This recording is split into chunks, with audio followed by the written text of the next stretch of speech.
오늘 우리에게 주신 하나님의 말씀은 마가복음 16장 1절에서 8절까지 말씀입니다. 마가복음 16장 1절 말씀부터 봉독하겠습니다. 안식일이 지남에 막달라 마리아와 야곱의 어머니 마리아와 또 살로메가 가서 예수께 바르기 위하여 향품을 사다 두었다가 안식 후 첫날 매우 일찍이 해 돋을 때에 그 무덤으로 가며 서로 말하되 누가 우리를 위하여 무덤 문에서 돌을 굴려주리오 하더니 눈을 들어본즉 벌써 돌이 굴려져 있는데 그 돌이 심히 크더라. 무덤에 들어가서 흰 옷을 입은 한 청년이 우편에 앉은 것을 보고 놀라매 청년이 이르되 놀라지 말라. 너희가 십자가에 못 박히신 나사렛 예수를 찾는구나. 그가 살아나셨고 여기 계시지 아니하니라. 보라, 그를 두었던 곳이니라. 가서 그의 제자들과 베드로에게 이르기를 예수께서 너희보다 먼저 갈릴리로 가시나니 전에 너희에게 말씀하신 대로 너희가 거기서 배우리라 하는지라. 여자들이 몹시 놀라 떨며 나와 무덤에서 도망하고 무서워하여 아무에게 아무 말도 하지 못하더라. 아멘. 안식일이 지나고 나서 첫날 이른 아침 해가 뜰 무렵이니까 새벽이 더 정확할 것 같습니다. 예수님의 무덤을 찾은 세 사람이 있었습니다. 막달라 마리아와 야고보의 어머니 마리아와 살로메, 이 세 여인이 예수님의 무덤을 찾습니다. 이렇게 일찍 예수님의 무덤을 찾은 이유는 예수님을 급하게 장례 치르느라고 예수님의 장례에 사용할 향품을 준비하지 못했습니다. 그래서 예수님 몸에 바를 향유, 예수님의 시신 옆에 놓아둘 향품들을 준비해 가지고 안식일에는 아무 데도 다니면 안 되니까 안식일이 끝나자마자 이른 아침 예수님의 무덤을 찾아간 곳입니다. 이렇게 해서 이 세 여인이 예수님이 부활하셨다라고 하는 사실을 최초로 알게 되는 세 사람이 되게 되는 것이죠. 예수님을 사랑하고 예수님을 그리워하고 예수님을 향하여 자기 힘을 다하려고 하는 이 세 사람이 부활의 첫 증인이 되는 것입니다. 무덤 문이 열려 있어 들어가 보니까 한 젊은 청년 천사가 앉아 있고 이 천사가 예수님이 살아나셨다. 그리고 말씀하신 대로 갈릴리로 가리라 말씀하시고 제자들에게 그렇게 일러 말하라고 전하셨습니다. 이 세 여인은 예수님의 부활을 직접 눈으로 목격하지는 못했기 때문에 정말 살아나셨을까 이렇게 생각을 하고 놀라고 무서워하고 또 당황해서 아무에게 아무 말도 하지 못했다. 이게 성경은 그렇게 기록하고 있습니다. 오늘 우리는 예수님의 부활을 믿습니다. 예수님은 분이 부활하셨고 사망 권세를 이기셔서 우리 가운데 생명 주시는 분이신 줄로 믿습니다. 오늘 우리에게 예수님의 부활은 어떤 의미가 있을까? 그리고 예수님은 부활하셔서 무엇을 이루려고 하신 것일까? 그 부활의 의미와 목적을 한번 살펴보고자 합니다. 첫 번째는 예수님의 부활은 죄인에 대한 하나님의 사랑의 완성이다, 이렇게 볼 수가 있습니다. 하나님께서 세상을 창조하실 때 가장 심혈을 기울여서 창조한 피조물이 우리 사람입니다. 다른 피조물은 그냥 말씀만으로 다 창조하셨는데 우리 사람은 손으로 빚으시고 그리고 그 코에 생기를 불어 넣으셔서 창세기 2장 7절에 보면 그래서 사람이 생령이 되었다. 생령이란 말은 살아있는 영이 되었다, 이런 뜻이죠. 생령이 되었습니다. 사람의 구성은 흙으로 지어진 몸에 하나님이 불어넣으신 생기가 들어가서 살아있는 존재가 된 거예요. 그러니까 사람의 어떤 존재의 본질을 따진다면 사람은 흙이 아니라 그 흙으로 지어진 본체 안에 들어가 있는 하나님의 생명의 호흡이 사람의 본질이죠. 하나님의 영으로 사람이 창조된 것입니다.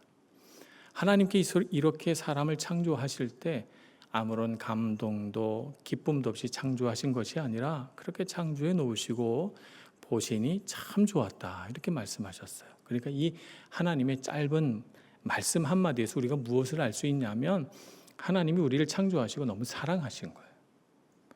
하나님이 만들어 놓으신 우리 사람 생명으로 호흡하고 하나님의 영으로 호흡하고 하나님과 교제하고 있는 이 피조물에 대하여 하나님은 너무너무 사랑하는 마음이 쏟아지신 것이죠. 사랑하셨습니다. 그리고 하나님이 우리 사람의 몸 안에 불어넣은 그 영은 그런 사랑하시는 하나님과 계속 관계를 맺을 때 그럴 때 우리 영은 숨을 쉬고 살아있게 되고 기쁨을 누리고 삶의 소망이 있는 것입니다. 죄라고 하는 것이 뭐냐 하면 죄라고 하는 것은 어려운 것이 아니라 이렇게 하나님을 의지해서 하나님의 호흡으로 살아가야 할 존재가 자기 마음속으로 생각하기를 나는 하나님 없이 살 수도 있겠다라고 생각하는 것이 죄예요.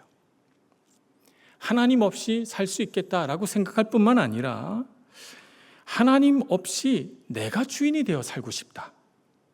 내가 원하는 대로 살고 싶다라고 생각한 것이 죄인 것이죠. 이것이 왜 죄가 되냐면 하나님과의 관계 안에서 하나님이 사랑하시는 그 사랑을 거절하고 하나님의 사랑 필요 없어요. 나는 내가 원하는 방식으로 내가 나를 사랑하면서 내가 원하는 삶을 살 거예요. 라고 하는 것이기 때문에 죄인 것이죠.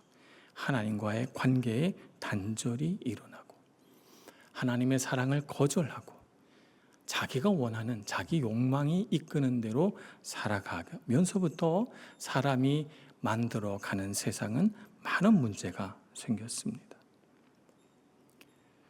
하나님과 관계를 맺지 않고 그분의 사랑에 기대지 않으니 사람이 주인이 되어 만드는 세상은 하나님이 주인이셔서 만든 세상과는 사뭇 달랐습니다.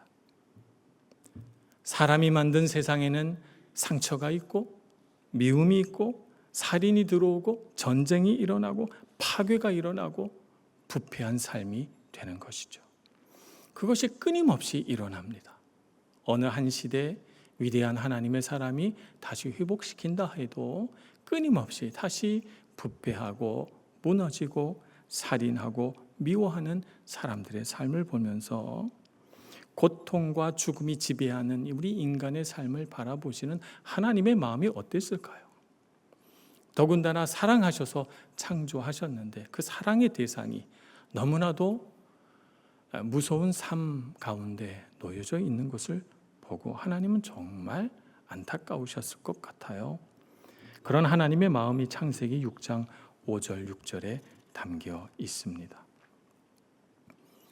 여호와께서 사람의 죄악이 세상에 가득함과 그의 마음으로 생각하는 모든 계획이 항상 악할 뿐임을 보시고 땅 위에 사람 지으셨음을 한탄하사 마음에 근심하시고 라고 하는 말씀이 등장합니다. 하나님의 마음이 얼마나 아프셨는가 짐작하실 수 있겠습니다. 하나님의 근심, 하나님의 탄식은 곧 사람을 향한 하나님의 사랑의 마음이에요. 거절당한 하나님의 사랑이 탄식하게 되고 근심하게 되는 것이죠. 그래서 이 타락한 세상, 죽음의 권세가 왕노릇하는 죄가 만연한 이 세상을 회복시키고자 하나님의 아들을 이 땅에 보내셨죠. 요한복음 3장 16절은 그 구원의 사건을 이렇게 기록합니다. 하나님이 세상을 이처럼 사랑하사 독생자를 주셨으니 이는 그를 믿는 자마다 멸망하지 않고 영생을 얻게 하려 하심이니라. 이렇게 설명합니다.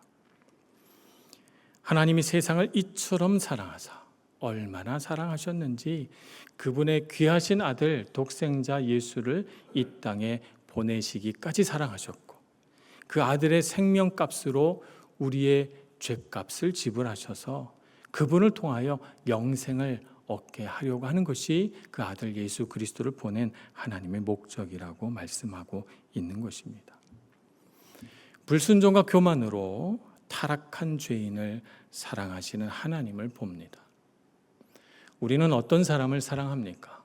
우리는 사랑할 만한 것이 있을 때 사랑합니다.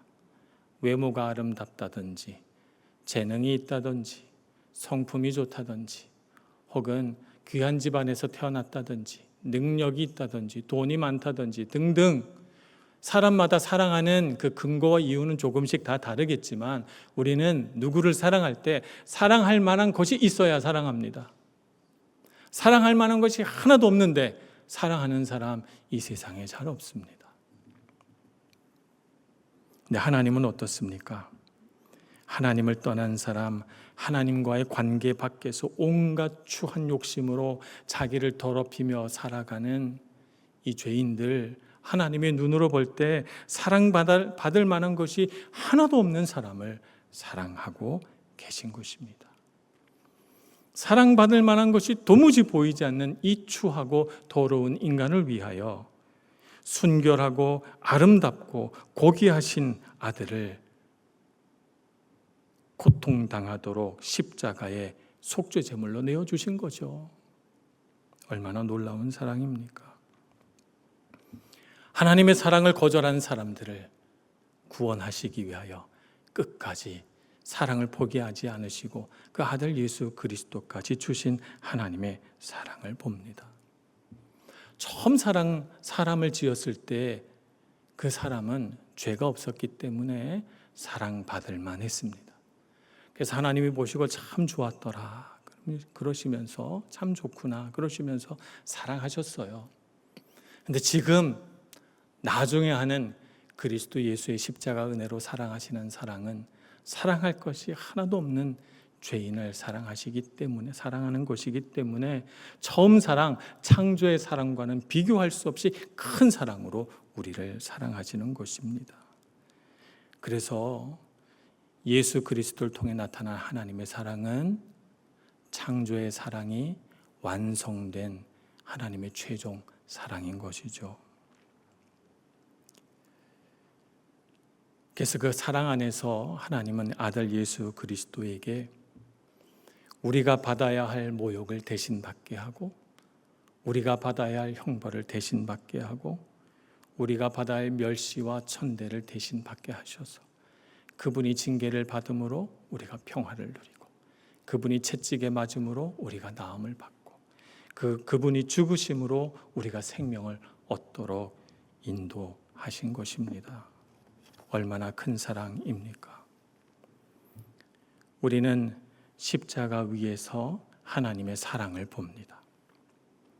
로마서 5장 8절은 이렇게 기록합니다. 우리가 아직 죄인 되었을 때에 사랑받을 것이 하나도 없을 때 그리스도께서 우리를 위하여 죽으심으로 하나님께서 우리에 대한 자기의 사랑을 확증하셨느니라. 이렇게 기록합니다. 타락한 사람을 구원하셔서 이 구원하신 하나님의 사랑은 주님의 사랑의 완성입니다. 아들의 생명을 바쳐서 우리를 구원하셨기 때문에 우리는 그 아들 예수 그리스도의 생명만큼이나 가치 있는 존재가 되었습니다. 하나님의 눈으로 볼 때는 아들의 생명만큼 귀한 존재예요. 그래서 우리는 그 하나님의 사랑에 힘입어서 그 아들 예수 그리스도 십자가 공로로 인하여 하나님의 자녀가 되고 예수 그리스도를 통하여 그분이 주신 생명을 누리게 되는 것입니다. 그래서 오늘 찬양대가 찬양했습니다만 로마서 8장 38절 39절 말씀처럼 내가 확신하노니 사망이나 생명이나 천사들이나 권세자들이나 현재일이나 장래일이나 능력이나 높음이나 깊음이나 아무 피조물이라도 우리를 우리 주 예수 그리스도의 안에 있는 하나님의 사랑에서 끊을 수 없느니라 라고 하는 이 말씀이 우리를 향하신 하나의 선언이 되는 것입니다. 하나님의 사랑에서 끊을 수 없는 줄로 믿습니다. 주님의 귀한 사랑을 받는 하나님의 자녀로서 이 땅을 오직 하나님의 사랑 의지해서 살아가시는 여러분들 되시길 축복합니다.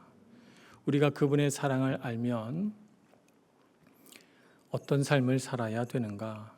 하나님의 사랑의 마음을 알아서 하나님이 날 참 사랑하시는구나. 나를 위해 아끼시는 것이 하나도 없구나 하는 것을 알고 그 마음을 귀하게 마음에 품을 뿐만 아니라 우리가 지식이 부족하고 능력이 부족하기 때문에 하나님의 사랑을 다 알지 못해요. 그러니까 하나님의 사랑을 더 많이 알게 해주세요 라고 하는 소원하는 마음을 가지고 하나님의 사랑이 그 높이와 그 깊이와 하나님의 사랑이 가진 그 정도를 알아가도록 하나님의 사랑을 더 많이 알아가도록 우리가 그런 믿음의 삶을 살아야 됩니다. 그래서 하나님이 나를 얼마나 사랑하시는지 조금이라도 깨닫게 된다면 그만큼 주님이 나를 사랑하시는 만큼 내 마음을 다하여 내 힘을 다하여 내 생명을 다하여 목숨을 다하여 하나님을 사랑하시는 여러분들 되시길 축복합니다. 그 옛날 에덴 동산에서 사람을 지으셨을 때의 그 주님의 감동과 같이 우리를 바라보며 하나님이 감동하시고 기쁘시도록 힘을 다하여 하나님 사랑하시는 여러분들 되시길 축복합니다. 두 번째, 부활의 목적은 부활은 우리에게 영생을 주기 위하여 마련된 하나님의 축복이라는 것을 알아야 됩니다.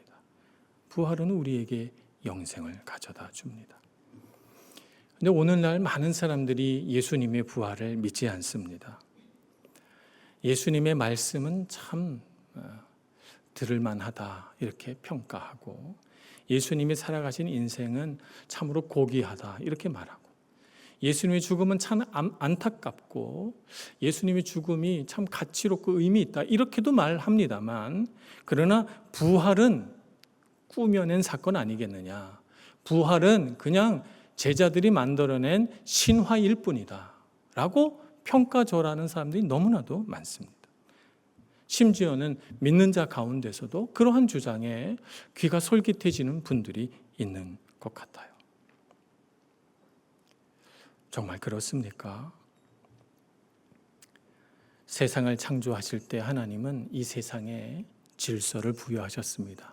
하나님이 부여하신 이 세상의 질서, 물이 흐르고 세상 만물에 어떤 법칙이 생기고 그 법칙 안에서 모든 만물들이 충돌하지 않고 조화롭게 살아갈 수 있는 것은 하나님이 질서를 부여하셨기 때문이에요.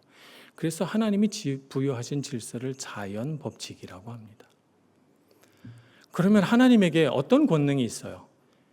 무질서한 세상에, 무질서한 우주에 질서를 부여하는 능력이 있으시잖아요.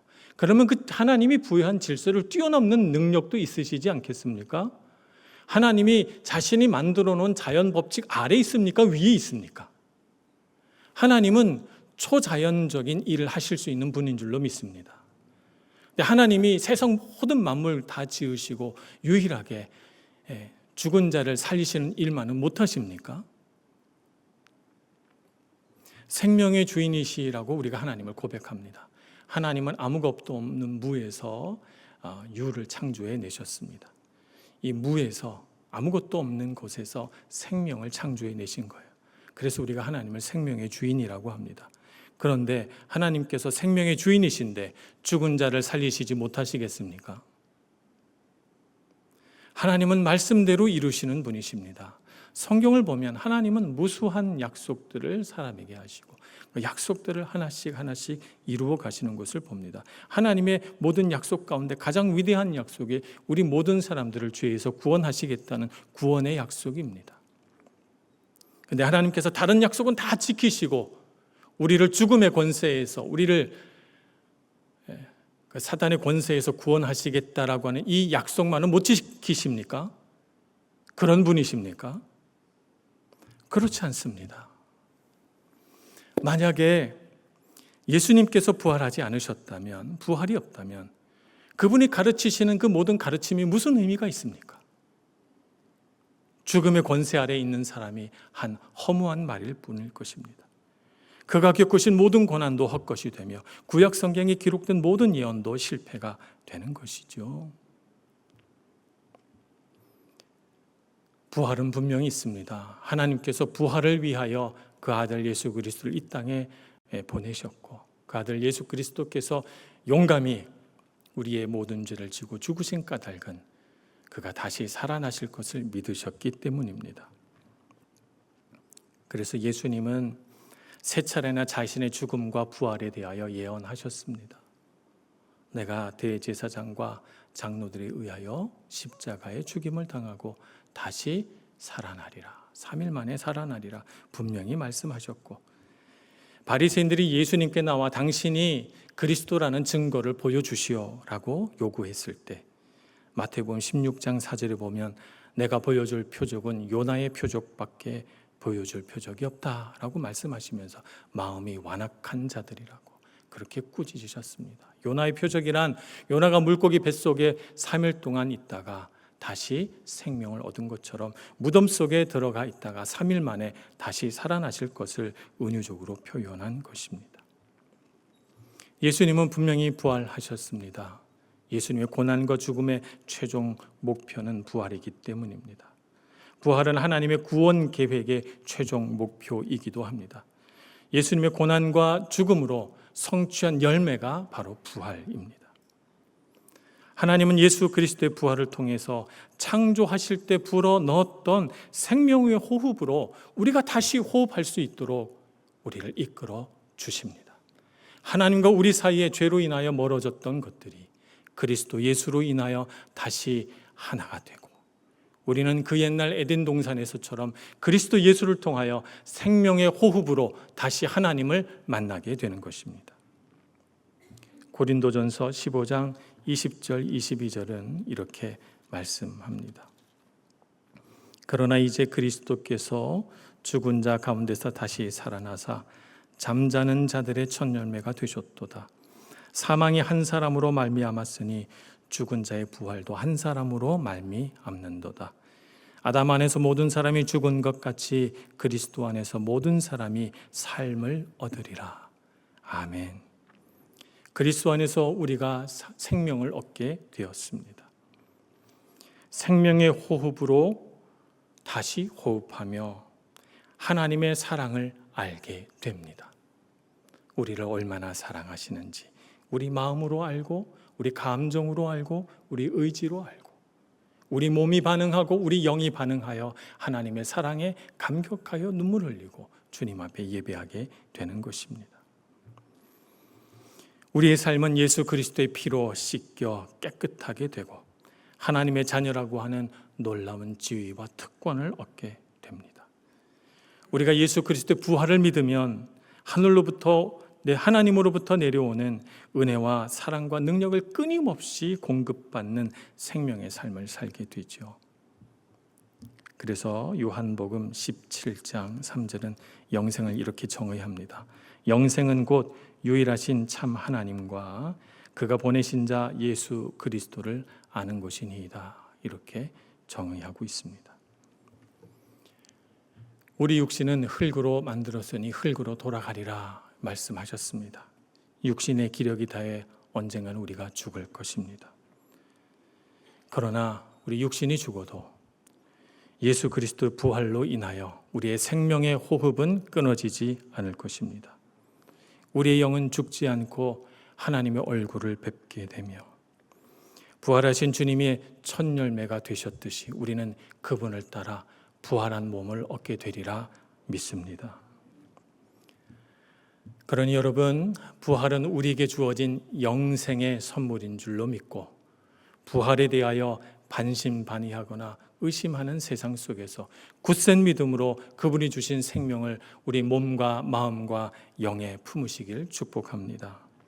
여전히 어둠의 권세는 권세를 휘두르며 우리를 하나님의 사랑과 그 생명으로부터 떼어내려고 합니다. 우리 안에 의심을 품고 우리 안에 그 옛날 에덴 동산에서처럼 하나님 없이도 얼마든지 살 수 있다라고 하는 교만을 심으려고 합니다. 죽음의 권세가 자신의 힘을 사용하는 곳에 우리가 부름받았습니다. 주님의 생명을 전하라고, 그분의 부활을 전하라고 우리를 택하신 것입니다. 여러분, 흔들리지 마시고 어두운 세상 속에서 빛이 되시는 여러분들 되시길 축복합니다. 어두운 세상에 생명을 주고 고난이 있고 고통이 있고 눈물이 있는 곳에 복음을 전하여 그리스도의 능력과 생명과 하나님 아버지의 사랑을 전하는 저와 여러분 모두가 되기를 간절히 소원합니다. 기도하겠습니다. 자비하신 하나님, 어두운 세상 속에서 우리를 지키시고 우리로 하여금 하나님의 자녀가 되는 감당치 못할 큰 은혜와 사랑을 베풀어 주셔서 감사합니다. 우리에게 주어진 생명이 예수 그리스도의 고난과 죽음으로 얻어진 것인 줄 알고 조금도 교만하지 않고 더욱더 하나님을 신뢰하고 의지하며 우리가 보는 어두운 세상 어느 곳에서든지 그리스도의 죽음과 부활을 전하는 저희들 모두가 되게 해 주옵소서. 예수님의 이름으로 기도합니다. 아멘.